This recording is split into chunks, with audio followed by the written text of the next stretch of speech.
आज का जो टॉपिक है वो है air brake. Air brake system automobile braking system का वह टाइप है जिसका उपयोग हैवी व्हीकल्स में ब्रेकिंग एक्शन प्रोवाइड करने के लिए किया जाता है। इसमें ब्रेकिंग एक्शन प्रोवाइड करने के लिए कंप्रेस्ड एयर का उपयोग करते हैं। अब हम जानेंगे इसकी संरचना या कंपोनेंट्स इसमें कौन कौन से उपयोग होते हैं उसके बारे में। ये इसका हम लोग आउटलुक ले लेते हैं। तो इसके जो मुख्य कंपोनेंट होते हैं वो होता है air filter, air compressor, reservoir या एयर टैंक, ब्रेक वाल्व और ब्रेक चैम्बर। यहां पर आप देख रहे हैं कि 4 ब्रेक चैम्बर यूज किए गए हैं। मतलब इससे चीज आपको क्लियर होना चाहिए कि गाड़ी में जितने पहिए होंगे उतने ही ब्रेक चैम्बर होंगे। मतलब प्रत्येक व्हील के लिए उसका पर्सनल ब्रेक चैम्बर होगा। ठीक, अब हम जरा इन जो कंपोनेंट है एयर ब्रेक सिस्टम के प्रत्येक कंपोनेंट का फंक्शन समझ लेते हैं कि किस भाग का क्या कार्य है, क्या फंक्शन है। ठीक है, तो यहाँ पर जो आप देख रहे हैं एयर फिल्टर, नाम से ही क्लियर है। एयर फिल्टर का काम क्या होगा? एयर की गंदगी को साफ करेगा। जो एटमॉस्फेयर की एयर आ रही है उसको साफ करके आगे एयर कंप्रेसर के लिए भेजेगा। वहां पर जो एयर कंप्रेसर है इस एयर को कंप्रेस करेगा, हाईली प्रेशर पे इसे कंप्रेस करेगा। ठीक है, नेक्स्ट यहाँ पर जो आप देख रहे हैं अनलोडर वाल्व लगा हुआ है एयर कंप्रेसर में। वो उसका कार्य होता है कि एयर कंप्रेसर को ज्यादा एयर को कंप्रेस करने से रोकता है। जितने निश्चित प्रेशर पे एयर को कंप्रेस करना है उसी पर ये जो है अलाउ करता है। अगर उससे ज्यादा कंप्रेस करेगा अगर एयर को, तो वहां से एक्सेसिव प्रेशर जो है एयर का निकाल देगा अनलोडर वाल्व।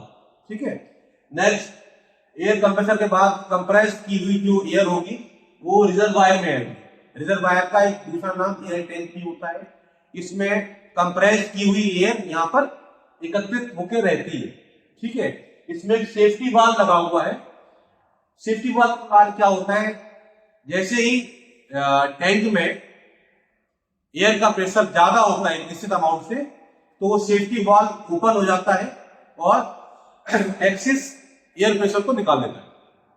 अब ये जो आपका रिजर्वायर है इसका कनेक्शन होता है ब्रेक वाल्व से, और ब्रेक वाल्व का थ्रू पाइपिंग कनेक्शन होता है ब्रेक चैम्बर से।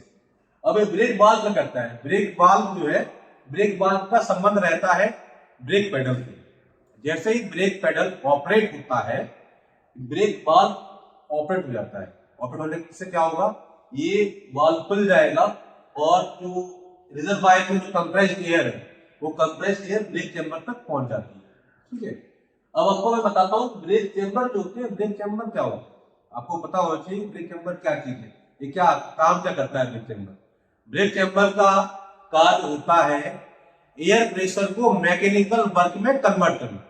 ठीक है, ध्यान रखिए चीज को, क्या करता है ये? एयर प्रेशर को मैकेनिकल वर्क में कन्वर्ट करने का कार्य करता है ब्रेक चैम्बर। अब हम बात करेंगे इसकी वर्किंग की कि एयर ब्रेक कैसे कार्य करता है।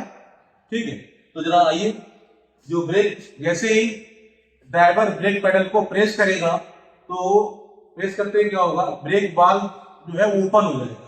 ब्रेक वाल्व ओपन होगा तो ओपन होने से क्या होगा? जो कंप्रेस एयर जो थी वहां पर, आपका जो एयर टैंक था या जो रिजर्वायर था, वहां से कंप्रेस एयर जो है जाएगी ब्रेक चैम्बर में। जितने व्हील होंगे उनके अपने अपने हर व्हील का ब्रेक चैम्बर होगा, तो उस चैम्बर तक, ब्रेक चैम्बर तक कंप्रेस एयर पहुंच जाएगी। और कंप्रेस एयर वहां पर आके क्या करेगी? डायफ्राम जो होगा, डायफ्राम को पुश करेगी बाहर की।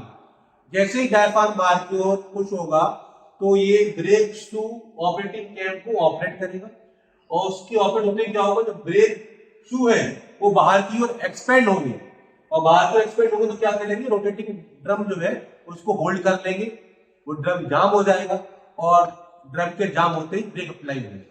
यहाँ पर एक बार यहाँ देखते हैं क्या होगा।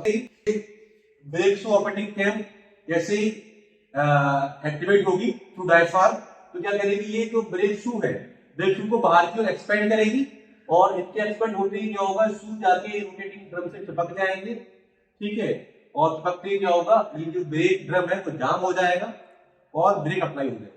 ठीक है, इसी का हम उल्टा देखते हैं।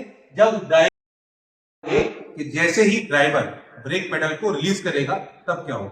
जैसे ड्राइवर ब्रेक पेडल को रिलीज करता है तो जो है